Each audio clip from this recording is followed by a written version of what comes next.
ಎಲ್ಲ ಸ್ನೇಹಿತರಿಗೂ ನಮಸ್ಕಾರ. ಜ್ಞಾನಗಂಗೋತ್ರಿ ಸಂಸ್ಥೆ ವಿಜಯನಗರ ಬೆಂಗಳೂರು ಇವರ ವತಿಯಿಂದ ಈ ವಿಡಿಯೋವನ್ನು ಪ್ರಸ್ತುತಪಡಿಸ್ತಾ ಇದ್ದೇವೆ. ಇವತ್ತು ನಾನು ಮಾತಾಡ್ತಾ ಇರ್ತಕ್ಕಂಥ ವಿಷಯ ಯಾವುದು ಅಂದರೆ, ಸ್ನೇಹಿತರೆ, ನಾನು ಇತ್ತೀಚೆಗೆ ಬಹಳಷ್ಟು ಸ್ಟೂಡೆಂಟ್ಸ್ನ ಅಬ್ಸರ್ವ್ ಮಾಡಿದ್ದೇನೆ. ಅವರ ಬಿಹೇವಿಯರ್, ಅವ್ರ ಜೊತೆ ನಾನು ಡಿಸ್ಕಸ್ ಮಾಡಿದ್ದೇನೆ. So I meet so many students every day in and out. So ನಾನೊಂದು ಅಬ್ಸರ್ವ್ ಮಾಡೋದೇನು ಅಂದರೆ, ಸೊ ನಾನು ಯೂಶಲಿ ಅವ್ರ ಜೊತೆ ಚರ್ಚೆ ಮಾಡಿದಾಗ ಐ ಯೂಶಲಿ ಆಸ್ಕ್ ದೆಮ್, ಹೇಗೆ ಓದ್ತಾ ಇದ್ದೀರಾ, what is your method of preparation, ಇದನ್ನೆಲ್ಲ ನಾನು ಚರ್ಚೆ ಮಾಡ್ತಾ ಇರ್ತೀನಿ. ಯೂಶಲಿ ತುಂಬ ಡೆಡಿಕೇಟೆಡ್ ಸ್ಟೂಡೆಂಟ್ಸ್ ಇರ್ತಾರೆ. ಅವ್ರು ಹೇಳ್ತಾರೆ, ಸರ್ ನಾನು ದಿನಕ್ಕೆ 10 hours ಓದ್ತೀನಿ, 12 hours ಓದ್ತೀನಿ, ಸೊ ಡೆಡಿಕೇಟೆಡ್ ಆಗಿ ಕ್ಲಾಸಸ್ ಅಟೆಂಡ್ ಮಾಡ್ತಾ ಇರ್ತೀನಿ. ಸೊ ಇದೆಲ್ಲ ವಿಷಯಗಳನ್ನ ಅವರು ನನ್ನ ಜೊತೆ ಹಂಚ್ಕೊಳ್ತಾರೆ. ಬಟ್ ಜ್ಞಾನಗಂಗೋತ್ರಿಯಲ್ಲಿ ಏನು ಅಂದರೆ, ಎವ್ರಿ ವೀಕ್ ಒಂದು ಅಣುಕು ಪರೀಕ್ಷೆ ಇರುತ್ತೆ ಅಥವಾ ಮಾಕ್ ಎಕ್ಸಾಮ್ಸ್ನ ನಾವು ನಡೆಸ್ತಾ ಇರ್ತೀವಿ. ಅಂದರೆ ಅವರು ಯಾವ ಪರೀಕ್ಷೆಗೆ ನಮ್ಮಲ್ಲಿ ತರಬೇತಿಗೆ ಬಂದಿರ್ತಾರೋ ಆ ಪರೀಕ್ಷೆ ಕುರಿತಂತೆ ಪ್ರತಿ ವಾರ ಒಂದು ಅಣುಕು ಪರೀಕ್ಷೆ ಇರುತ್ತೆ. ಸೊ ನಾನು ಹೇಳಿದ್ನಲ್ವ, ಇವಾಗ ವಿದ್ಯಾರ್ಥಿಗಳು ಯಾರು ಅಷ್ಟು ಡೆಡಿಕೇಶನ್ ತೋರಿಸ್ತಾರೋ, ಅವರ ಓದಿನ ಬಗ್ಗೆ ಎಷ್ಟು ಆಸಕ್ತಿ ತೋರಿಸ್ತಾರೋ, ಅಲ್ಟಿಮೇಟ್ಲಿ ಎಕ್ಸಾಮಿನೇಷನ್ ಬಂದಾಗ ಅವರು ಪರೀಕ್ಷೆಗಳನ್ನು ತಗೊಳ್ಳದೇ ಇರೋದನ್ನು ನಾನು ನೋಡ್ತಾ ಇರ್ತೀನಿ. ಅಂದರೆ ಅವರು ಪ್ರಿಪ್ರೇಷನ್ಗೆ ಹೆಚ್ಚು ಮಹತ್ವ ಕೊಟ್ಟಿರ್ತಾರೆ, ಬಟ್ ಅಣುಕು ಪರೀಕ್ಷೆಗಳನ್ನ ನಡೆಸಿದಾಗ ಅವರು ಅದನ್ನು ಅಷ್ಟೇ ಸೀರಿಯಸ್ ಆಗಿ ತಗೊಳ್ಳೋದಿಲ್ಲ. ಇದು ಸರಿನಾ, ಅಥವಾ ನೀವು ಅಣುಕು ಪರೀಕ್ಷೆಗಳನ್ನ ತಗೊಳ್ದೇನೆ ಪರೀಕ್ಷೆಯನ್ನು ಪಾಸ್ ಆಗೋದಕ್ಕೆ ಸಾಧ್ಯತೆ ಇದೆಯಾ ಇಲ್ವಾ ಅನ್ನೋದ್ರ ಬಗ್ಗೆ ನಾನು ಇವತ್ತು ನಿಮ್ಮ ಜೊತೆ ಚರ್ಚೆ ಮಾಡ್ತಾ ಇದ್ದೀನಿ.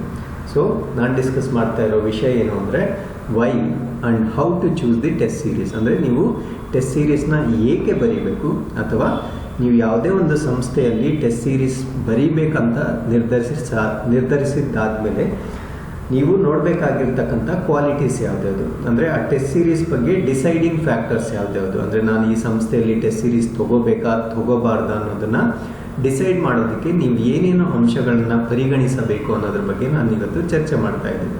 ಸೊ ಮೊದಲಿಗೆ I am going to discuss about the importance of the test series. Should I really take test series or just studying for the examination is enough ಅನ್ನೋ 2 ಪ್ರಶ್ನೆಗಳು ಇರುತ್ತೆ. So according to me, just reading for the examination is not enough. ಅಂದರೆ ಬರೀ ನಾನು 18 hours ಓದ್ತೀನಿ, 16 hours ಓದ್ತೀನಿ, ಪ್ರತಿದಿನ ಓದ್ತೀನಿ, ಏನೇ ರೀಸನ್ಸ್ ಇರ್ಬೋದು, ಬಟ್ ಅದ್ರ ಜೊತೆ ನೀವು ಎಷ್ಟು ಓದ್ತಾ ಇದ್ದೀರಾ, ನೀವು ಓದ್ತಾ ಇರೋದು ಸರಿನಾ ಇಲ್ವಾ, ಅದನ್ನೆಲ್ಲ ಅನಲೈಸ್ ಮಾಡೋದಕ್ಕೆ ನೀವು ಅಣುಕು ಪರೀಕ್ಷೆಗಳನ್ನ ತಗೊಳ್ಬೇಕು. ಸೊ ಈ ಕುರಿತಂತೆ ಏನೆಲ್ಲ ಇಂಪಾರ್ಟೆನ್ಸ್ ಇದೆ ಟೆಸ್ಟ್ ಸೀರೀಸ್ ಬಗ್ಗೆ, ಅಥವಾ ಅದರಿಂದ ನಿಮ್ಗೆ ಏನೇನು ಪ್ರಯೋಜನಗಳಾಗುತ್ತೆ ಅನ್ನೋದನ್ನು ನಾನು ಸಮರೈಸ್ ಮಾಡಿ ನಿಮ್ಮ ಜೊತೆ ಡಿಸ್ಕಸ್ ಮಾಡ್ತಾ ಇದ್ದೀನಿ. ಸೊ ಫಸ್ಟ್ ಪಾಯಿಂಟ್ ನಾನು ಡಿಸ್ಕಸ್ ಮಾಡ್ತಾ ಇರೋದೇನು ಅಂದರೆ, ಅಣುಕು ಪರೀಕ್ಷೆಗಳಿಂದ ನಿಮ್ಗೇನಾಗುತ್ತೆ ಅಂದರೆ, it gives an over all idea of your preparation. ಅಂದರೆ ನಿಮ್ಮ ತಯಾರಿ ಹೇಗಿದೆ ಅನ್ನೋದ್ರ ಬಗ್ಗೆ ಒಂದು ಸಂಪೂರ್ಣ ಮಾಹಿತಿ ನಿಮಗೆ ಸಿಗುತ್ತೆ. ಅಂದರೆ ನಾವು ಮ್ಯಾನೇಜ್ಮೆಂಟ್ ಟರ್ಮ್ಸಲ್ಲಿ ಅದನ್ನು ಸ್ವಾಟ್ ಅನಾಲಿಸಿಸ್ ಅಂತ ಕರಿತೀವಿ. ಅಂದರೆ ಎಸ್ ಅಂದರೆ ಸ್ಟ್ರೆಂತ್, ಡಬ್ಲ್ಯೂ ಅಂದರೆ ವೀಕ್ನೆಸ್, ಓ ಅಂದರೆ ಆಪರ್ಚುನಿಟೀಸ್, ಟಿ ಅಂದರೆ ಥ್ರೆಟ್ಸ್. ಅಂದರೆ ನೀವು ಪರೀಕ್ಷೆ ಬರೆದಾಗ what do you do well, ಅಂದರೆ ಯಾವ್ಯಾವ ಸೆಕ್ಷನಲ್ಲಿ ನೀವು ತುಂಬ ಚೆನ್ನಾಗಿ ಮಾಡ್ತಾ ಇದ್ದೀರಾ ಅನ್ನೋದನ್ನು ನೀವು ನೋಡ್ಕೋಬೇಕಾಗುತ್ತೆ. ಅದ್ರ ಜೊತೆ ಯಾವ ಸೆಕ್ಷನ್ಸಲ್ಲಿ ನೀವು ಸರಿಯಾಗಿ ಮಾಡ್ತಾ ಇಲ್ಲ, ಅಂದರೆ ನಿಮ್ಮ ವೀಕ್ನೆಸ್ ಯಾವುದು, where do you need to improve ಅನ್ನೋದು ಗೊತ್ತಾಗುತ್ತೆ. ಅದಾದಮೇಲೆ ವಾಟ್ ಈಸ್ ಯುವರ್ ಗೋಲ್, ನೀವು ಆ ಗೋಲ್ ಅಚೀವ್ ಮಾಡಬೇಕಾದ್ರೆ ಎಷ್ಟು ಮಾರ್ಕ್ಸ್ ಬರಬೇಕು, ಎಷ್ಟು ಕಟ್ ಆಫ್ ಬರಬೇಕು ಅನ್ನೋದ್ರ ಬಗ್ಗೆ ನಿಮಗೆ ಮಾಹಿತಿ ಸಿಗುತ್ತೆ. ಅದಾದಮೇಲೆ ಥ್ರೆಟ್ಸ್ ಏನೇನಿದೆ, ಅಂದರೆ ನೀವು ಪರೀಕ್ಷೆ ಬರೆಯುವಾಗ ನಿಮ್ಗೆ ಏನೇನು ಅಡಚಣೆಗಳು ಅಥವಾ ಅಬ್ಸ್ಟೆಕಲ್ಸ್ ಅಥವಾ ಎಲ್ಲಿ ನೀವು ಸ್ಟಕ್ ಆಗ್ತಾ ಇದ್ದೀರಾ ಅನ್ನೋದ್ರ ಬಗ್ಗೆ ಗೊತ್ತಾಗುತ್ತೆ. ಸೊ ಯೂಶಲಿ ಇಂಗ್ಲೀಷಲ್ಲಿ ಒಂದು ಮಾತು ಹೇಳ್ತಾರೆ, strengthen your strengths and weaken your weaknesses. ಅಂದರೆ ನಿಮ್ಮ ಬಲಗಳನ್ನು ಅಥವಾ ಪ್ರಾಬಲ್ಯಗಳನ್ನು ಇನ್ನೂ ಹೆಚ್ಚಿನ ಪ್ರಾಬಲ್ಯಗೊಳಿಸಿ ಮತ್ತು ನಿಮ್ಮಲ್ಲಿರೋ ವೀಕ್ನೆಸ್ಗಳನ್ನು ಇನ್ನೂ ಹೆಚ್ಚಾಗಿ ವೀಕನ್ ಮಾಡಿ ಅನ್ನೋದ್ರ ಬಗ್ಗೆ ಹೇಳ್ತಾರೆ. ಅಂದರೆ ನಿಮ್ಮ ಸ್ಟ್ರೆಂತ್ಸ್ ಯಾವ್ಯಾವ್ದು ಇದೆಯೋ ಅದ್ರ ಬಗ್ಗೆ ನೀವು ಹೆಚ್ಚು ತಲೆ ಕೆಡಿಸ್ಕೊಳ್ಬೇಕಾಗಿಲ್ಲ, because you are already good in that. But ನೀವು ಪರೀಕ್ಷೆಯಲ್ಲಿ ಪಾಸ್ ಆಗಬೇಕಾದ್ರೆ ನಿಮ್ಮ ವೀಕ್ನೆಸಸ್ ಏನೇನಿದೆಯೋ ಅದನ್ನು ನೀವು ಸರಿಪಡಿಸ್ಕೊಳ್ಬೇಕಾಗತ್ತೆ. ಆ ವೀಕ್ನೆಸಸ್ನ ಸರಿಪಡಿಸ್ಕೊಳ್ಬೇಕಾದ್ರೆ ನೀವು ಅದನ್ನು ಫಸ್ಟು ಐಡೆಂಟಿಫೈ ಮಾಡಬೇಕು, ಅಂದರೆ ಅವುಗಳನ್ನ ಗುರುತಿಸಬೇಕು. ಸೊ ಅವುಗಳನ್ನ ಗುರುತಿಸಬೇಕಾದ್ರೆ ನೀವೇನು ಮಾಡಬೇಕಂದ್ರೆ ಅಣುಕು ಪರೀಕ್ಷೆಗಳನ್ನ ಬರೀಬೇಕು. ಸೊ ನೀವು ಅಣುಕು ಪರೀಕ್ಷೆಗಳನ್ನ ಬರೀದೇನೆ ನೀವು ಮೇನ್ ಎಕ್ಸಾಮ್ಗೆ ಹೋಗಿದ್ದ ಪಕ್ಷದಲ್ಲಿ ಏನಾಗುತ್ತೆ ಅಂದರೆ ನೀವು ಅಣುಕು ಪರೀಕ್ಷೆಗಳಲ್ಲಿ ಮಾಡ್ತಕ್ಕಂಥ ಎಲ್ಲ ತಪ್ಪುಗಳನ್ನು ಅಥವಾ ಮಿಸ್ಟೇಕ್ಸ್ನ ನೀವೇನು ಮಾಡ್ತೀರಂದರೆ ಅಣುಕು ಪರೀಕ್ಷೆಗಳಲ್ಲಿ ಹೊರತುಪಡಿಸಿ ನೀವು ಮುಖ್ಯ ಪರೀಕ್ಷೆಯಲ್ಲಿ ಮಾಡ್ತೀರಿ. ಅವಾಗ ಏನಾಗುತ್ತೆ ಅಂದರೆ you are going to miss golden opportunity, ಅಂದರೆ ನಿಮ್ಮ ಜೀವನದ ಒಂದು ಅವಕಾಶವನ್ನು ನೀವು ಕಳೆದುಕೊಳ್ತೀರಾ, ಯಾಕಂದರೆ ನೀವು ಮಿಸ್ಟೇಕ್ಸ್ನ ಮಾಡ್ತೀರಾ. ಅದೇ ಒಂದು ಪಕ್ಷ ನೀವು ಅಣುಕು ಪರೀಕ್ಷೆಗಳನ್ನ ತಗೊಂಡಿದ್ರೆ ನೀವು ಮಾಡೋ ತಪ್ಪುಗಳನ್ನೆಲ್ಲ ಇಲ್ಲೇ ತಿದ್ದಿಕೊಂಡು you can become perfect. So that ಆ ಎಲ್ಲ ತಪ್ಪುಗಳನ್ನು ನೀವು ಅವಾಯ್ಡ್ ಮಾಡಿ ಉತ್ತಮವಾಗಿ ನೀವು ಮುಖ್ಯ ಪರೀಕ್ಷೆಯನ್ನು ನೀಡಬಹುದಾಗಿರುತ್ತೆ. ಸೊ ಅದರಿಂದ ಈ ಎಲ್ಲ ಸ್ವಾಟ್ ಅನಾಲಿಸಿಸ್ ನೀವು ಮಾಡ್ಕೋಬೇಕಾದ್ರೆ ಮುಖ್ಯವಾಗಿ ಅಣುಕು ಪರೀಕ್ಷೆಗಳನ್ನ ತಗೊಳ್ಬೇಕಾಗುತ್ತೆ. So this is the first point which I just wanted to emphasise. ಅದಾದಮೇಲೆ ಬಹಳ ಮುಖ್ಯವಾಗಿರ್ತಕ್ಕಂಥದ್ದು ಟೈಮ್ ಮ್ಯಾನೇಜ್ಮೆಂಟ್, ಸಮಯದ ನಿರ್ವಹಣೆ.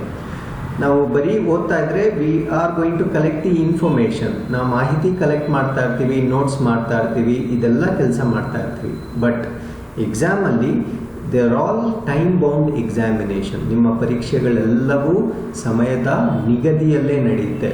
ಆದರೆ ಆಗಿದ್ಮೇಲೆ ಇಷ್ಟು ಸಮಯದಲ್ಲಿ ನಾನು ಇಷ್ಟು ಪ್ರಶ್ನೆಗಳನ್ನು ಮಾಡಲಿಕ್ಕೆ ಸಾಧ್ಯ ಇದೆಯಾ ಇಲ್ವಾ, ಸಪೋಸ್ ನಾನು ಕೊಟ್ಟಿರುವ ಸಮಯದಲ್ಲಿ ಅಧಿಕ ಸಂಖ್ಯೆಯ ಪ್ರಶ್ನೆಗಳನ್ನು ನಾನು ಉತ್ತರಿಸದಿದ್ದಲ್ಲಿ ನನ್ನಲ್ಲೇನು ಲೋಪಗಳಿದೆ ಅಥವಾ ನನ್ನ ಪ್ರಿಪರೇಷನ್ ಸರಿಯಾಗಿಲ್ವಾ, ಅದನ್ನೆಲ್ಲ ನೋಡ್ಕೊಳ್ಬೇಕಾದ್ರೆ ನೀವು ಟೆಸ್ಟ್ ಸೀರೀಸ್ನ ತಗೊಳ್ಳೇಬೇಕು. ಸೊ ಅವಾಗ ನಿಮಗೆ ಟೈಮ್ ಮ್ಯಾನೇಜ್ಮೆಂಟ್ ಗೊತ್ತಾಗುತ್ತೆ. ಸೊ ಯಾವ ರೀತಿ ನಾನು ಸಮಯವನ್ನು ಸದುಪಯೋಗ ಪಡಿಸಿಕೊಳ್ಳಬಹುದು ಅನ್ನೋದು ಗೊತ್ತಾಗುತ್ತೆ. ಅಥವಾ ಯಾವ್ಯಾವ ಸೆಕ್ಷನ್ನ ನಾನು ಫಸ್ಟ್ ಆನ್ಸರ್ ಮಾಡಬೇಕು, ಯಾವ ಕ್ವೆಶನ್ನ ನಾನು ಸ್ಕಿಪ್ ಮಾಡಬೇಕು, ಇವೆಲ್ಲ ತಿಳ್ಕೊಳ್ಬೇಕಾದ್ರೆ ನೀವು ಅಣುಕು ಪರೀಕ್ಷೆಗಳನ್ನ ತೆಗೆದುಕೊಳ್ಳಬೇಕಾಗುತ್ತೆ. So these are the important things which I want to discuss about test series.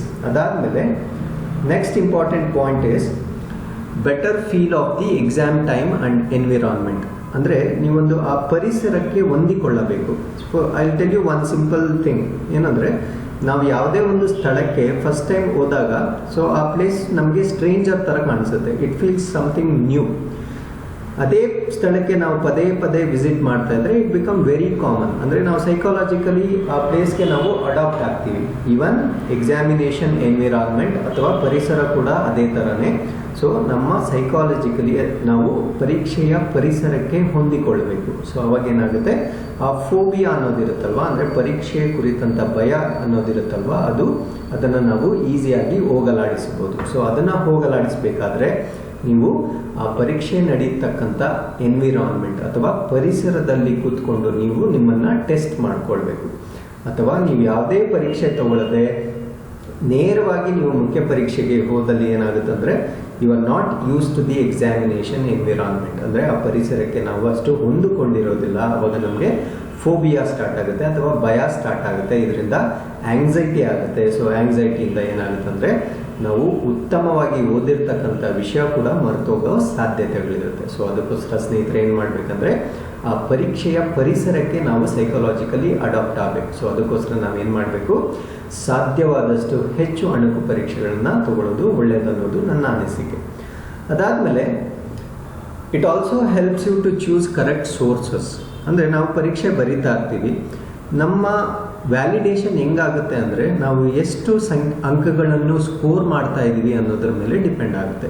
So ನಮ್ಮ ಸ್ಕೋರ್ ಪ್ರಕಾರ ನಾವು ಓದ್ತಾ ಇರೋ ಬುಕ್ಸ್ ಕರೆಕ್ಟಾಗಿದೆಯಾ, ಅಥವಾ ಈ ಎಕ್ಸಾಮ್ಗೆ ಈ ಬುಕ್ ಸರಿಯಾಗಿದೆಯಾ, ಅಥವಾ ನಾನು ಓದ್ತಾ ಇರ್ತಕ್ಕಂಥ ಡೆಪ್ತ್ ಸರಿಯಾಗಿದೆಯಾ, ಅಥವಾ ಇನ್ನೂ ಜಾಸ್ತಿ ಓದಬೇಕಾ, ಅಥವಾ ಇನ್ನೂ ಸೂಪರ್ಫಿಷಿಯಲಿ ಓದಬೇಕಾ, ಈ ಎಲ್ಲ ಅಂಶಗಳನ್ನು ನೀವು ತಿಳಿದುಕೊಳ್ಬೇಕಾದ್ರೆ ಏನು ಮಾಡಬೇಕು, ಅಣುಕು ಪರೀಕ್ಷೆಗಳನ್ನ ತಗೋಬೇಕು. ಸಪೋಸ್ ನೀವು ಉತ್ತಮವಾಗಿ ಸ್ಕೋರ್ ಮಾಡ್ತಾ ಇದ್ದರೆ that means that also depends on the question paper. ಅಂದರೆ ನೀವು ಯಾವ ಸಂಸ್ಥೆಯಲ್ಲಿ ಪರೀಕ್ಷೆಗಳನ್ನ ತೆಗೆದುಕೊಳ್ತಾ ಇರ್ತೀರೋ ಆ ಸಂಸ್ಥೆ ನಿಮಗೆ ಆ ಪರೀಕ್ಷೆಗೆ ತಕ್ಕಂತೆ ಪ್ರಶ್ನೆ ಪತ್ರಿಕೆಗಳನ್ನ ಕೊಡಬೇಕು. ಸೊ ಅವಾಗ ಮಾತ್ರ ನೀವು ಇದನ್ನು ಮಾಡಲಿಕ್ಕಾಗತ್ತೆ. ಸೊ ಅವಾಗ ನಿಮ್ಮ ಸ್ಕೋರ್ ಪ್ರಕಾರ ನಿಮ್ಮ ಸ್ಕೋರ್ ಉತ್ತಮವಾಗಿದ್ದರೆ that means you are reading correct resources. ಅಥವಾ ನಿಮ್ಮ ಅಂಕಿಗಳು ಕಡಿಮೆ ಆಗ್ತಾ ಇದ್ದರೆ ಅಥವಾ ನೀವು ಓದಿರ್ತಕ್ಕಂಥದ್ದು ಬಿಟ್ಟು ಪ್ರಶ್ನೆ ಪತ್ರಿಕೆಯಲ್ಲಿ ಅಧಿಕ ಸಂಖ್ಯೆಯ ಪ್ರಶ್ನೆಗಳು ಇದ್ದರೆ ದಟ್ ಮೀನ್ಸ್ ನೀವೇನು ಸೋರ್ಸ್ ಆಫ್ ಮೆಟೀರಿಯಲ್ ಓದ್ತಾ ಇದ್ದೀರೋ ಅದು ನಿಮ್ಮ ಪರೀಕ್ಷೆಗೆ ರಿಲೆವೆಂಟ್ ಇಲ್ಲ ಅನ್ನೋದು ತಿಳಿದು ಬರುತ್ತೆ. ಸೊ ಆವಾಗ ಏನು ಮಾಡ್ಬೋದು ಅಂದರೆ ನೀವು ಕರೆಕ್ಟ್ ರಿಸೋರ್ಸಸ್ನ ಫೈಂಡ್ ಔಟ್ ಮಾಡಿ ನೀವು ನಿಮ್ಮ ತಯಾರಿಯನ್ನು ಸರಿಯಾಗಿ ಚುರುಕುಗೊಳಿಸಬಹುದಾಗುತ್ತೆ. ಸೊ ಇದೆಲ್ಲ ಆಗಬೇಕಂದ್ರೆ ಏನು ಮಾಡಬೇಕು, ನೀವು ಮಾಕ್ ಎಕ್ಸಾಮ್ಸ್ ಅಥವಾ ಅಣುಕು ಪರೀಕ್ಷೆಗಳನ್ನ ತೆಗೆದುಕೊಳ್ಬೇಕಾಗುತ್ತೆ. ಸೊ ಅದಾದಮೇಲೆ the next important thing is it gives us an insight of the question paper. ಅಂದರೆ ಪ್ರಶ್ನೆ ಪತ್ರಿಕೆ ಹೇಗಿರುತ್ತೆ ಅನ್ನೋದ್ರ ಬಗ್ಗೆ ನಮಗೊಂದು ಮಾಹಿತಿ ಗೊತ್ತಾಗುತ್ತೆ. ಸೊ ಅದರ ಡೆಪ್ತ್ ಹೇಗಿರುತ್ತೆ, ಅಥವಾ ಸ್ಟ್ರೇಟ್ ಕ್ವೆಶನ್ಸ್ ಬರುತ್ತಾ, ಅಥವಾ ಎಸ್ಸೆ ಟೈಪ್ ಕ್ವೆಶನ್ಸ್ ಬರುತ್ತಾ, ಅಥವಾ ಸ್ಟೇಟ್ಮೆಂಟ್ಸ್ ಬರುತ್ತಾ, ಅಥವಾ ಹೊಂದಿಸಿ ಬರೀರಿ ಟೈಪ್ ಆಫ್ ಕ್ವೆಶನ್ಸ್ ಬರುತ್ತಾ, ಇದೆಲ್ಲ ತಿಳಿದುಕೊಳ್ಬೇಕಾದ್ರೆ ನಮಗೇನಾಗುತ್ತೆ, ಕ್ವೆಶನ್ ಪೇಪರ್ನ ಸಾಲ್ವ್ ಮಾಡಬೇಕಾಗುತ್ತೆ. ಸಾಲ್ವ್ ಮಾಡಿದಾಗ ನಿಮಗೆ ಕ್ವೆಶನ್ ಪೇಪರ್ ಮೇನ್ ಎಕ್ಸಾಮಲ್ಲಿ ಸಮಥಿಂಗ್ ನ್ಯೂ ಅನ್ಸಲ್ಲ. ಅಂದರೆ ಏನೋ ಇದು ಹೊಸ ಥರ ಕ್ವೆಶನ್ ಪೇಪರ್ ಇದೆ, ಪ್ರಶ್ನೆ ಪತ್ರಿಕೆ ಇದೆ ಅನ್ನೋ ಫೀಲಿಂಗ್ ಬರೋದಿಲ್ಲ. ನೀವು ಕಂಫರ್ಟಬಲ್ ಆಗಿ, because you are use to give the examination, ನಿಮಗೆ ಅದು ಅಡಾಪ್ಟ್ ಆಗೋಗಿರ್ತೀರ, ಅಥವಾ ನಿಮಗೊಂದು ಹ್ಯಾಬಿಟ್ ಆಗಿ ಡೆವಲಪ್ ಆಗಿಬಿಟ್ಟಿರುತ್ತೆ ನಿಮಗೆ ಅಣುಕು ಪರೀಕ್ಷೆಗಳು ಕೊಟ್ಟು. So that you don't feel anything new in the main examination. ಆವಾಗ ನೀವು ಹೆಚ್ಚು ಪ್ರಶ್ನೆಗಳನ್ನ ಉತ್ತರಿಸಲು ಸಹಾಯ ಆಗುತ್ತೆ. ಅಂದರೆ ನಿಗದಿತ ಸಮಯದಲ್ಲಿ ಹೆಚ್ಚು ಪ್ರಶ್ನೆಗಳನ್ನು ನಿಖರವಾಗಿ ಉತ್ತರಿಸಲು ನಿಮಗೆ ಸಹಾಯವಾಗುತ್ತೆ. ಸೊ ಅದರಿಂದ ಟೆಸ್ಟ್ ಸೀರೀಸ್ ಬರೆಯೋದು ತುಂಬ ಒಳ್ಳೆಯದಾಗುತ್ತೆ. ಅದಾದಮೇಲೆ this is a very old saying, ಎಲ್ಲರಿಗೂ ಗೊತ್ತಿರೋ ವಿಷಯ ಏನಂದರೆ ಪ್ರಾಕ್ಟೀಸ್ ಮೇಕ್ಸ್ ಮ್ಯಾನ್ ಪರ್ಫೆಕ್ಟ್. ಅಂದರೆ ನಾನು ಯಾವಾಗಲೂ ಈವನ್ ಕ್ಲಾಸ್ ತೊಗೊಳ್ಳೋ ಕೂಡ ನಾನು ಹೇಳ್ತಾ ಇರ್ತೀನಿ. ಸೊ ನಾವು ಯಾವುದೇ ಒಂದು ವಿಷಯನ ಕಲಿಬೇಕಂದ್ರೆ ಅದನ್ನು ಪ್ರಾಕ್ಟಿಕಲಿ ಕಲಿಬೇಕು. ಅಂದರೆ ಫಾರ್ ಎಕ್ಸಾಂಪಲ್ ನಾವೇನೋ ಬೈಕ್ ಕಲಿಬೇಕು ಅಂದ್ಕೊಂಡಿರ್ತೀವಿ ಸಪೋಸ್. ಸೊ ಬೈಕ್ ರಿಲೇಟೆಡ್ ಒಂದು ರೀಡಿಂಗ್ ಮ್ಯಾನ್ಯುವಲ್ ಇರುತ್ತೆ. ನಾವು ರೀಡಿಂಗ್ ಮ್ಯಾನ್ಯುವಲ್ನ ವರ್ಷಗಟ್ಟಲೆ ಕೂಡ ಓದ್ಬೋದು, but unless and until you start driving the bike ನೀವು ಅದನ್ನು ಕಲಿಯೋದಿಲ್ಲ. So even the exams are also of the same kind. ನೀವು actual environment of giving examination, ಅಂದರೆ ಪ್ರಶ್ನೆ ಪತ್ರಿಕೆಯನ್ನು ನೀವು ವರ್ಚುವಲಿ ಸಾಲ್ವ್ ಮಾಡೋದನ್ನು ಸ್ಟಾರ್ಟ್ ಮಾಡಿದಾಗೆ ಅದು ನಿಮಗೆ ಪ್ರಾಕ್ಟೀಸ್ ಆಗಿ ಏನಾಗುತ್ತೆ, ನಿಮ್ಗೆ ಅದೊಂದು ಹ್ಯಾಬಿಟ್ ಆಗಿ ಡೆವಲಪ್ ಆಗುತ್ತೆ. ಸೊ ಅವಾಗ ನೀವು ಪರೀಕ್ಷೆಯಲ್ಲಿ ಯಾವುದೇ ತರಹದ ತೊಂದರೆಗಳಿಗೆ ಉಂಟಾಗೋದಿಲ್ಲ. ಅಂದರೆ there is a saying which says that he who sweats more in training bleeds less in the war. ಅಂದರೆ ಯುದ್ಧಾಭ್ಯಾಸದ ವೇಳೆಯಲ್ಲಿ ನೀವೆಷ್ಟು ಕಷ್ಟಪಡ್ತೀರೋ ನೀವು ಮೇನ್ ಯುದ್ಧದಲ್ಲಿ ಅಷ್ಟು ಸುಲಭವಾಗಿ ಯುದ್ಧವನ್ನು ಗೆಲ್ಬೋದು. ಅಂದರೆ ಇನ್ನೊಂದು ಕನ್ನಡದಲ್ಲಿ ಒಂದು ಗಾದೆ ಹೇಳ್ತಾರೆ, ಯುದ್ಧದ ವೇಳೆ ಶಸ್ತ್ರಾಭ್ಯಾಸ ಅಂತ ಹೇಳ್ತಾರೆ. ಅಂದರೆ ಇನ್ನೇನು ಎಕ್ಸಾಮ್ ಇದೆ, ಒಂದು ವಾರದಲ್ಲಿದೆ, ಒಂದು 10 ದಿವಸದಲ್ಲಿದೆ, ಅವಾಗ ನೀವು ಶಸ್ತ್ರಾಭ್ಯಾಸ ಸ್ಟಾರ್ಟ್ ಮಾಡೋದಲ್ಲ. ಸೊ ಈ ಥರ ಟೆಕ್ನಿಕ್ಸ್ ಎಲ್ಲ ನಮ್ಮ ಕಾಲೇಜ್ ಡೇಸಲ್ಲಿ ವರ್ಕ್ ಆಗಿರ್ಬೋದು. ಬಟ್ ಕಾಂಪಿಟೇಟಿವ್ ಎಕ್ಸಾಮಿನೇಷನಲ್ಲಿ, ಅಂದರೆ ಸ್ಪರ್ಧಾತ್ಮಕ ಪರೀಕ್ಷೆಗಳನ್ನು ನಾವು ಪಾಸ್ ಅಂದರೆ ಸೊ ಯುದ್ಧದ ಟೈಮಲ್ಲಿ ಶಸ್ತ್ರಾಭ್ಯಾಸ ಮಾಡಿದ್ರೆ ಅದು ಆಗೋದಿಲ್ಲ. ಸೊ ನೀವು well before you should have trained yourself. So ನಿಮ್ಮನ್ನು ನೀವು ತರಬೇತಿಗೊಳಿಸ್ಕೊಂಡಿರಬೇಕು. So that's why practice makes man perfect. ನಿಮ್ಮ ಮಿಸ್ಟೇಕ್ಸ್ನೆಲ್ಲ ಪ್ರಾಕ್ಟೀಸ್ ಮಾಡಿದಾಗೆ ನೀವು ಎಲಿಮಿನೇಟ್ ಮಾಡಿಕೊಂಡು you should optimise yourselves for the giving examination. Okay, so this is the next important point which you need to remember. ಅದಾದಮೇಲೆ one more very very important thing, OMR sheet management. ಅಂದರೆ ನಮಗೆ ಉತ್ತರ ಪತ್ರಿಕೆ ಏನು ಕೊಟ್ಟಿರ್ತಾರಲ್ವ ಅದರ ನಿರ್ವಹಣೆ ನಮಗೆ ಗೊತ್ತಿರಬೇಕು. ಏನು ತುಂಬ ಸಿಂಪಲ್ ಅನ್ನೋ ನಮ್ಮ ಫೀಲಿಂಗ್ ಇರುತ್ತೆ. ಬಟ್ ಆ್ಯಕ್ಚುಲಿ ನಾನು ತುಂಬ ವಿದ್ಯಾರ್ಥಿಗಳನ್ನ ನೋಡಿದ್ದೀನಿ. ಸೊ ಅವ್ರು ಬಂದು ಎಕ್ಸಾಮ್ ಆದಮೇಲೆ ಎಕ್ಸ್ಪ್ರೆಸ್ ಮಾಡ್ತಾರೆ. ಸೊ ನಾನು ಬಬ್ಲಿಂಗ್ ಮಾಡುವಾಗ ಅಥವಾ ಸರ್ಕಲ್ ಮಾಡುವಾಗ ಯಾವುದೋ ಕ್ವೆಶನ್ಗೆ ಹೋಗಿ ಯಾವುದೋ ಕಡೆ ನಾನು ಬಬ್ಲಿಂಗ್ ಮಾಡಿಬಿಟ್ಟಿದ್ದೀನಿ, ಅದರಿಂದ ನಾನು ಫೇಲ್ ಆಗೋ ಚಾನ್ಸಸ್ ಇದೆ, ಈ ಥರ ಎಲ್ಲ ಬಂದು ಎಕ್ಸ್ಕ್ಯೂಸಸ್ ಹೇಳ್ತಾರೆ. ಇದು ಯಾಕಾಗುತ್ತೆ, why this happens, because they have not practice the test series. ಅವಾಗ ಏನಾಗುತ್ತೆ, ನೀವು ಮೇನ್ ಎಕ್ಸಾಮ್ಗೆ ಹೋದಾಗ 1ನೇ ಪ್ರಶ್ನೆಗೆ ಅಥವಾ 2ನೇ ಪ್ರಶ್ನೆಗೆ ಏನು ತೊಂದರೆ ಆಗಲ್ಲ. ನೀವು ಪ್ರಶ್ನೆಗಳನ್ನ ಉತ್ತರ ಕೊಡ್ತಾ ಮಿಡ್ಲಲ್ಲಿ ಯಾವಾಗೋ 11th ನೀವು ಸ್ಕಿಪ್ ಮಾಡಬೇಕು ಅಂದ್ಕೊಂಡಿರ್ತೀರ. ಅಂದರೆ ಆ ಪ್ರಶ್ನೆ ನನಗೆ ಉತ್ತರ ಗೊತ್ತಿಲ್ಲ, 12th ನಾನು ಆನ್ಸರ್ ಮಾಡಬೇಕು ಅಂದ್ಕೊಂಡಿರ್ತೀನಿ. ಬಟ್ ಸರ್ಕಲ್ ಮಾಡುವಾಗ ಏನಾಗಿರುತ್ತೆ ಅಂದರೆ 11th ಕ್ವೆಶನ್ನೇ ನಾವು ಆನ್ಸರ್ ಮಾಡಿರ್ತೀವಿ, 12th ಸ್ಕಿಪ್ ಮಾಡಿರ್ತೀವಿ. ಸೊ ಈ ಥರ ಒಂದು ಕ್ವೆಶನ್ ಸ್ಕಿಪ್ ಆದರೆ ಕಂಟಿನ್ಯೂಸ್ಲಿ ಎಲ್ಲ ಕ್ವೆಶನ್ನು ಸ್ಕಿಪ್ ಆಗಿರುತ್ತೆ. ಸೊ ಅವಾಗ ಏನಾಗುತ್ತೆ, ನಮಗೆ ಸರಿ ಉತ್ತರ ಗೊತ್ತಿದ್ರೂ ಕೂಡ ನಾವು ಮಾರ್ಕ್ ಮಾಡೋವಾಗ ತಪ್ಪು ಮಾಡಿರ್ತೀವಿ. So they say think before you ink ಅಂತ ಹೇಳ್ತಾರೆ. ಅಂದರೆ ನೀವು ಮಾರ್ಕ್ ಮಾಡೋದಕ್ಕೆ ಮುಂಚೆ ಯೋಚನೆ ಮಾಡಿ ಅಂತ ಹೇಳಿರ್ತಾರೆ. ನಾವು ಯೋಚನೆ ಮಾಡಿರ್ತೀವಿ, ಎಲ್ಲ ಸರಿಯಾಗಿ ಮಾಡಿರ್ತೀವಿ, ಬಟ್ ಅಲ್ಲೇನು ಮಾಡಿರ್ತೀವಿ ಅಂದರೆ ಟೆಕ್ನಿಕಲ್ ಎರರ್ ಮಾಡಿರ್ತೀವಿ, ಅಥವಾ ರೋಲ್ ನಂಬರ್ ಮೆನ್ಷನ್ ಮಾಡದೇ ಇರ್ಬೋದು, ಅಥವಾ ಸಿಗ್ನೇಚರ್ ಮಾಡದೇ ಇರ್ಬೋದು. ಸೊ ಇವೆಲ್ಲ ಮಿಸ್ಟೇಕ್ಸ್ ಆಗುತ್ತೆ. All these amounts to failure in the examination. ಅದಕ್ಕೋಸ್ಕರ ನಾವೇನು ಮಾಡಬೇಕಂದ್ರೆ OMR ಶೀಟ್ ಮ್ಯಾನೇಜ್ಮೆಂಟ್ ಅಥವಾ ನಿರ್ವಹಣೆಯನ್ನು ನಾವು ಇಲ್ಲೇ ಕಲ್ತಿರಬೇಕು. ಸೊ ದಟ್ ನಾವು ಮುಖ್ಯ ಪರೀಕ್ಷೆಯಲ್ಲಿ ಯಾವುದೇ ತರಹದ ತೊಂದರೆಗೆ ಉಂಟಾಗುವ ಸಾಧ್ಯತೆಗಳು ಇರೋದಿಲ್ಲ. So this is other important point why we have to take test series. ಅದಾದಮೇಲೆ ವೆರಿ ವೆರಿ ಇಂಪಾರ್ಟೆಂಟ್ ನಮ್ಮ ಸ್ಟ್ರೆಸ್ ಮ್ಯಾನೇಜ್ಮೆಂಟ್, ಅಂದರೆ ಒತ್ತಡದ ನಿರ್ವಹಣೆ. ಸೊ ನಾವು ಯಾವುದೇ ಪರೀಕ್ಷೆಯನ್ನು ನಾವು ತಯಾರಿ ಮಾಡೋದಕ್ಕೆ ಸ್ಟಾರ್ಟ್ ಮಾಡಿದ ಕೂಡಲೇ ಏನಾಗುತ್ತಂದರೆ, because we all start after our graduation, ನಮ್ಮ ಪದವಿ ನಂತರ ಸ್ಟಾರ್ಟ್ ಮಾಡಿರ್ತೀವಿ. So pressure of cracking the exam ಇರುತ್ತೆ, ಅಥವಾ ನಮ್ಮ ಪೇರೆಂಟ್ಸಿಂದ ಹೈ ಎಕ್ಸ್ಪೆಕ್ಟೇಷನ್ಸ್ ಇರುತ್ತೆ, ಅಥವಾ ಸೊಸೈಟಿ ಫಿಯರ್ ಇರುತ್ತೆ. ಅಂದರೆ ಅಕ್ಕಪಕ್ಕದವ್ರು ಏನು ಅಂದ್ಕೊತಾರೋ, ನಮ್ಮ ರಿಲೇಟಿವ್ಸ್ ಏನು ಅಂದ್ಕೊಳ್ತಾರೋ. Because this is a very common question. ನೀವು ಯಾವುದಾದ್ರೂ ಸೋಷಿಯಲ್ ಗ್ಯಾದರಿಂಗ್ ಹೋದರೆ ವಾಟ್ ಆರ್ ಯು ಡೂಯಿಂಗ್, ನೀವೇನು ಮಾಡ್ತಾ ಇದ್ದೀರಾ ಅನ್ನೋ ಪ್ರಶ್ನೆ ಸಾಮಾನ್ಯವಾಗಿ ಬರ್ತಾ ಇರುತ್ತೆ. Since you have completed your graduation, people expect you to work and earn salary. So ಆ ಥರ ಸೈಕಾಲಜಿ ಇರುತ್ತೆ ಸೊಸೈಟಿಯಲ್ಲಿ. ಸೊ ಅದೆಲ್ಲ ಫೋಬಿಯಾ ಇರುತ್ತೆ. ಮತ್ತು ಕಾಂಪಿಟೇಟಿವ್ನೆಸ್. ಸೊ ನಿಮ್ಮ ಸರೌಂಡಿಂಗ್ ಪೀಪಲ್ ಅಥವಾ ನಿಮ್ಮ ಓನ್ ಫ್ರೆಂಡ್ಸ್ ಅವರೆಲ್ಲ ನನಗಿಂತ ಜಾಸ್ತಿ ಓದ್ತಾ ಇರ್ತಾರೆ, ಇದೆಲ್ಲ ಫೀಲಿಂಗ್ಸ್ ಇರುತ್ತೆ. ಆಮೇಲೆ ನಾವು ನಮ್ಮ ತಯಾರಿಯನ್ನು ಬೇರೆಯವ್ರ ಜೊತೆ ಕಂಪೇರ್ ಮಾಡ್ಕೊಳ್ಳೋದು. ಸೊ ಅವ್ರು ಪಾಸ್ ಆಗೋದ್ರೆ ನಾನು ಒಬ್ಬನೇ ಉಳಿದೋಗ್ತೀನಿ ಅನ್ನೋ ಇವೆಲ್ಲ ಸ್ಟ್ರೆಸ್ ಫ್ಯಾಕ್ಟರ್ಸ್ ಇರುತ್ತೆ. ಸೊ ನಾವು ಎಕ್ಸಾಮ್ ಬರೆಯೋಕ್ಕೆ ಕೂತ್ಕೊಳ್ಳೋ ತಕ್ಷಣ ಇವೆಲ್ಲ they start pumping in to your brain.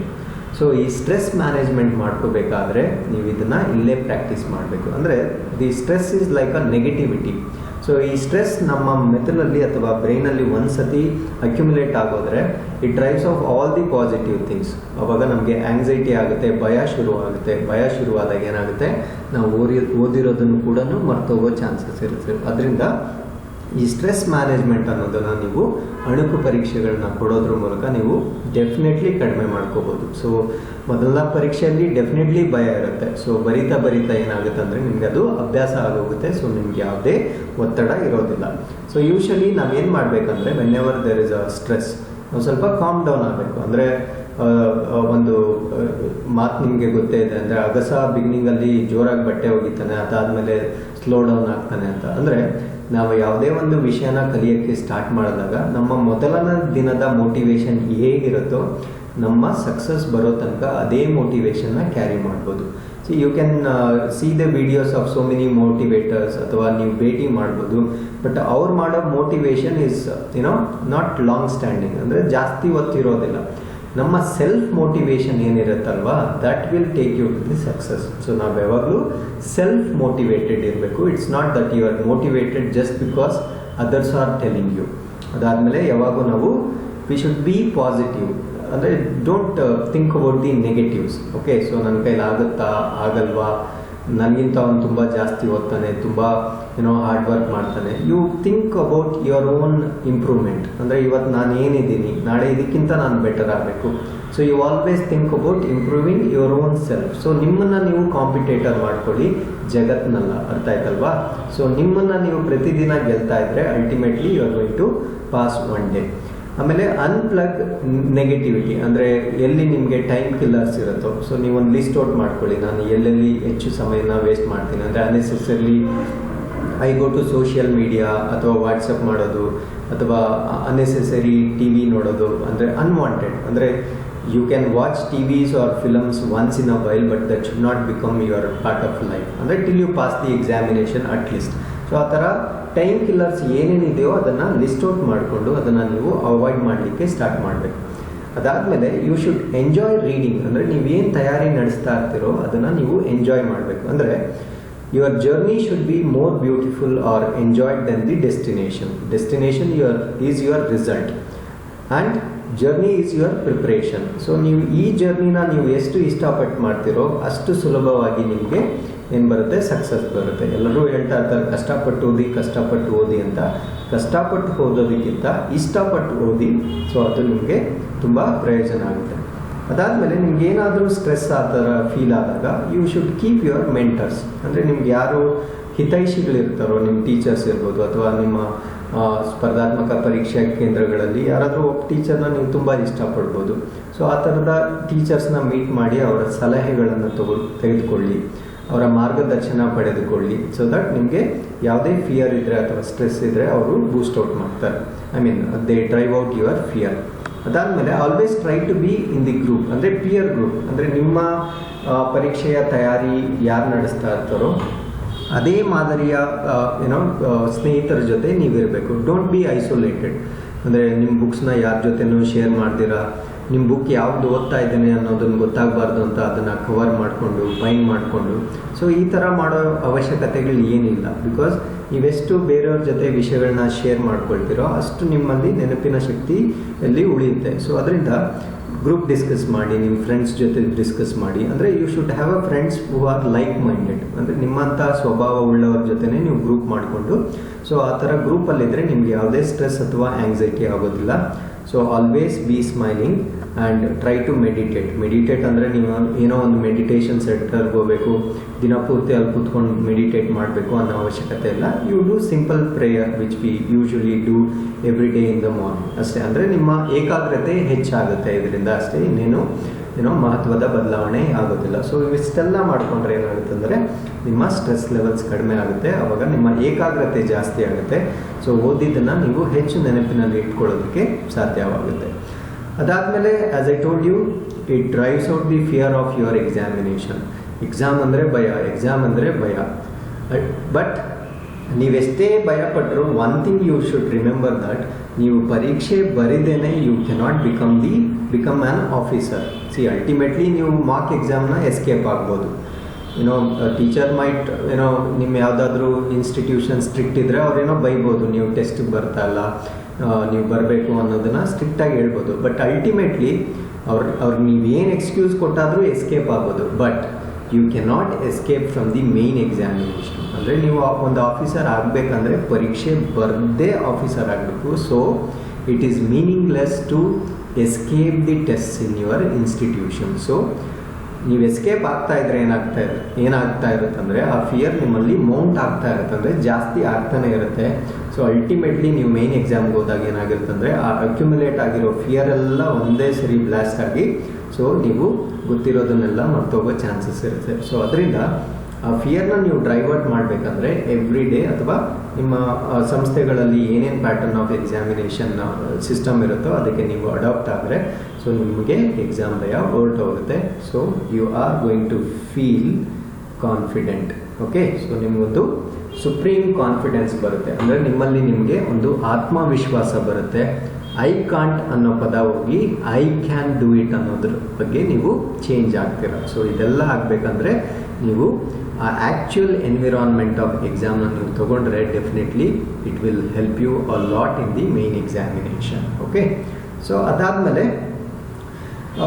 ನೀವು ಟೆಸ್ಟ್ ಸೀರೀಸ್ ತೊಗೊಂಡ್ಮೇಲೆ ಅದೊಂದು ಪ್ರೆಷರ್ ಟು ಸ್ಟಡಿ ಇರುತ್ತೆ. ಅದರಿಂದ ನಿಮ್ಗೆ ಏನಾಗುತ್ತೆ, ರೆಗ್ಯುಲಾರಿಟಿ ಡೆವಲಪ್ ಆಗುತ್ತೆ. ಅಂದರೆ ಒಂದು disciplined method of study start ಆಗುತ್ತೆ. ಸೊ ಅದಕ್ಕೆ ನಾನು ಬೆಸ್ಟ್ ಎಕ್ಸಾಂಪಲ್ ಕೊಡಬೇಕಾದ್ರೆ ರಾಕೆಟ್ ಯಾವಾಗ ಚಲನೆ ಬರುತ್ತೆ ಅಂದರೆ ಅದಕ್ಕೆ ಇಗ್ನಿಷನ್ ಇದ್ದಾಗ ಮಾತ್ರ ಚಲನೆ ಬರುತ್ತೆ. ಅಂದರೆ there should be some driving factor. So ನಿಮ್ಗೆ ಏನು ಡ್ರೈವಿಂಗ್ ಫ್ಯಾಕ್ಟರೇ ಇಲ್ಲ ಅಂದರೆ ಏನಾಗುತ್ತೆ ಅಂದರೆ you will be very complacent, ತುಂಬ ಆರಾಮಾಗಿರ್ತೀರ, ಸಮಯನ ವ್ಯರ್ಥ ಮಾಡೋ ಸಾಧ್ಯತೆಗಳಿರುತ್ತೆ. ಸಪೋಸ್ ನೀವು ನಿಮ್ಮ ಅಣಕು ಪರೀಕ್ಷೆಗಳನ್ನ ಸೀರಿಯಸ್ ಆಗಿ ತೊಗೊಂಡಾಗ ಏನಾಗುತ್ತೆ ಅಂದರೆ ನಿಮಗೊಂದು ಹ್ಯಾಬಿಟ್ ಆಗಿ ಡೆವಲಪ್ ಆಗುತ್ತೆ. ನಾನು ಪರೀಕ್ಷೆ ಬರೀಬೇಕು, ಇದನ್ನು ಇಷ್ಟು ಸಿಲೆಬಸ್ನ ನಾನು ಇಷ್ಟು ತಿಂಗಳಲ್ಲಿ ಮುಗಿಸ್ಬೇಕು, ಸೊ ದಟ್ ನಾನು ಅಣಕು ಪರೀಕ್ಷೆಗಳಲ್ಲಿ ಹೆಚ್ಚು ಸ್ಕೋರ್ ಮಾಡಬೇಕು ಅನ್ನೋದನ್ನು ಯಾವಾಗ ಸ್ಟಾರ್ಟ್ ಆಗುತ್ತೋ ಅವಾಗ ನಿಮಗೊಂದು ರೆಗ್ಯುಲಾರಿಟಿ ಅಥವಾ ಡಿಸಿಪ್ಲಿನ್ ಸ್ಟಾರ್ಟ್ ಆಗುತ್ತೆ. So there is a saying that regularity is the key to success. Regularity is better than hard work at once. And I want to tell you one more saying that 9 women together cannot give birth to a child in 1 month. It requires 1 woman to conceive for 9 months to give a birth to a baby. ಅಂದರೆ ನಾನೇನೋ ಎಲ್ಲ syllabus collect ಮಾಡಿಕೊಂಡು ಎಲ್ಲ notes collect ಮಾಡ್ಕೊಂಡು ಇಟ್ಕೊಂಡಿರ್ತೀನಿ. So exam ಇನ್ನೇನು 1 month ಇದೆ ಅನ್ನೋವಾಗ ನಾನು ಎಲ್ಲದನ್ನು ಓದಿ ಮುಗಿಸಿ ಪಾಸ್ ಆಗಿಬಿಡ್ತೀನಿ ಅನ್ನೋ ಕಾನ್ಸೆಪ್ಟ್ ವರ್ಕ್ ಆಗಲ್ಲ. ಸೊ ನಿಮ್ಮ ಅಪ್ರೋಚ್ ಏನಿರಬೇಕಂದ್ರೆ ವೆರಿ ಸಿಸ್ಟಮ್ಯಾಟಿಕ್ ಇರಬೇಕು, ಡಿಸಿಪ್ಲಿನ್ಡ್ ಇರಬೇಕು, ರೆಗ್ಯುಲರ್ ಇರಬೇಕು. ಸೊ ಈ ಡ್ರೈವಿಂಗ್ ಫ್ಯಾಕ್ಟರ್ ಯಾವಾಗ ಬರುತ್ತಂದರೆ ನೀವು ಅಣುಕು ಪರೀಕ್ಷೆಗಳನ್ನ ಸೀರಿಯಸ್ ಆಗಿ ತೊಗೊಂಡಾಗ ಏನಾಗುತ್ತಂದರೆ ಚಿಕ್ಕದಾಗಿ ಸಿಲೆಬಸ್ನ ನೀವು ಮುಗಿಸಿರ್ತೀರ. ಸೊ ಅದು ನಿಮ್ಮ ಮೆಮೊರಿಯಲ್ಲಿ ಜಾಸ್ತಿ ದಿನ ಉಳಿದುಕೊಳ್ಳೋ ಸಾಧ್ಯತೆ ಇರ್ತದೆ. ಸೊ ಅದರಿಂದ ಸ್ನೇಹಿತರೆ ಅಣುಕು ಪರೀಕ್ಷೆಗಳನ್ನ ನೀವು ಸೀರಿಯಸ್ ಆಗಿ ತೊಗೊಳ್ಳೋದು ತುಂಬ ಒಳ್ಳೆಯದು. ಅದಾದಮೇಲೆ it forces you to study well before time. So ಅಣುಕು ಪರೀಕ್ಷೆ ತಗೊಳ್ತಾ ಏನಾಗುತ್ತೆ ಅಂದರೆ ನೀವು ಕೊಟ್ಟಿರೋ ಟೈಮ್ಗಿಂತ ಮುಂಚೆನೇ ಸಿಲೆಬಸ್ನ ಕಂಪ್ಲೀಟ್ ಮಾಡುವಂಥ ಸಮರ್ಥರಾಗಿ ಬರ್ತೀರ. ಸೊ ಅವಾಗ ಏನಾಗುತ್ತೆ ಅಂದರೆ ನೀವು ಕೊಟ್ಟಿರೋ ಪಠ್ಯವನ್ನು ಸಂಪೂರ್ಣವಾಗಿ ಮುಗಿಸ್ಬೋದು. ಅದು ನಿಮ್ಮ ಆತ್ಮವಿಶ್ವಾಸವನ್ನು ಜಾಸ್ತಿ ಮಾಡುತ್ತೆ. ಸೊ ಫೈನಲ್ ಅಡ್ವಾಂಟೇಜ್ ಏನು ಅಂದರೆ ನೀವು ಅಣುಕು ಪರೀಕ್ಷೆಗಳನ್ನ ಬರೆದಾಗ ನೀವು ಬರೆದಿರ್ತಕ್ಕಂಥ ಪ್ರಶ್ನೆಗಳೇ ಪರೀಕ್ಷೆಗಳಲ್ಲಿ ಬರ್ತಕ್ಕಂಥ ಸಾಧ್ಯತೆಗಳು ಕೂಡ ಇರುತ್ತೆ. And don't keep on illusion. So ಯಾವುದೇ ಸಂಸ್ಥೆಯಲ್ಲಿ ನೀವು ಅಣುಕು ಪರೀಕ್ಷೆಗಳನ್ನ ಬರೀಬೇಕಾದ್ರೆ ಒಂದು ಇಲ್ಯೂಷನ್ ಇಟ್ಕೊಬೇಡಿ. ಅಂದರೆ ನೀವು ಕೊಡೋ ಪರೀಕ್ಷೆ ಪ್ರಶ್ನೆಗಳಿಂದ ಎಷ್ಟು ಪ್ರಶ್ನೆಗಳು ಮೇನ್ ಎಕ್ಸಾಮಲ್ಲಿ ಬರುತ್ತೆ, that is not the purpose of actually taking mock examination. The purpose of taking mock examination to test yourselves. ನೀವು ಓದ್ತಾ ಇರೋ ಮೆಥಡ್ ಎಷ್ಟು ಕರೆಕ್ಟ್ ಆಗಿದೆ, ಅಥವಾ ನಿಮ್ಮ ಕೇಪಬಿಲಿಟಿ ಆಫ್ ಸ್ಕೋರಿಂಗ್ ಎಷ್ಟಿದೆ, ನೀವು ಓದ್ತಾ ಇರೋದು ಸರಿಯಾಗಿದೆಯಾ ತಪ್ಪಾಗಿದೆಯಾ, ಟೈಮ್ ಮ್ಯಾನೇಜ್ಮೆಂಟ್ ಕರೆಕ್ಟ್ ಆಗಿದೆಯಾ. ಸೊ ಇದನ್ನೆಲ್ಲ ನೀವು ಅಸೆಸ್ ಮಾಡೋದಕ್ಕೋಸ್ಕರ ಆ್ಯಕ್ಚುಲಿ ಟೆಸ್ಟ್ ಸೀರೀಸ್ ತೊಗೋಬೇಕು. ಅದ್ರ ಜೊತೆ ಅವರು ಕೊಟ್ಟಿರ್ತಕ್ಕಂಥ ಪ್ರಶ್ನೆಗಳೇ ನಿಮ್ಮ ಪರೀಕ್ಷೆಯಲ್ಲಿ ಬಂದರೆ so you should consider that yourself as lucky. Okay, so ಇದೆಲ್ಲ ಫ್ಯಾಕ್ಟರ್ಸ್ನ ನೀವು ಕನ್ಸಿಡರ್ ಮಾಡಿದ್ರೆ according to me taking test series is as important as reading athwa preparing for your examination. Okay, so istella points I just wanted to share with you because I see students of mixed culture, like one who is giving importance to both studies and test series, one who is giving importance to only reading, not for the test. Okay, so ಇಷ್ಟೆಲ್ಲ ಪ್ರಯೋಜನಗಳಿರುತ್ತೆ ನೀವು test series ತಗೊಳ್ಳೋದ್ರಿಂದ. ಅದರಿಂದ my sincere advice is let it be any institution, if it is good with respect to test series, ನೀವು ಅದರ ಪ್ರಯೋಜನ ತೆಗೆದುಕೊಳ್ಳಲೇಬೇಕಾಗುತ್ತೆ. So ಮುಂದಿನ ವಿಡಿಯೋದಲ್ಲಿ ಅಥವಾ ಮುಂದಿನ ಪ್ರೆಸೆಂಟೇಷನಲ್ಲಿ ನೀವು ಒಂದು ಸಂಸ್ಥೆಯಲ್ಲಿ ಅಣುಕು ಪರೀಕ್ಷೆ ಅಥವಾ ಟೆಸ್ಟ್ ಸೀರೀಸ್ ಬರೀಬೇಕಾದ್ರೆ ಯಾವ ಅಂಶಗಳನ್ನು ಕನ್ಸಿಡರ್ ಮಾಡಬೇಕು ಅನ್ನೋದ್ರ ಬಗ್ಗೆ ನಾನು ನಿಮ್ಮ ಜೊತೆ ಹಂಚ್ಕೊಳ್ತೀನಿ. Thanks for watching. Keep watching for more informative videos like this. Thank you.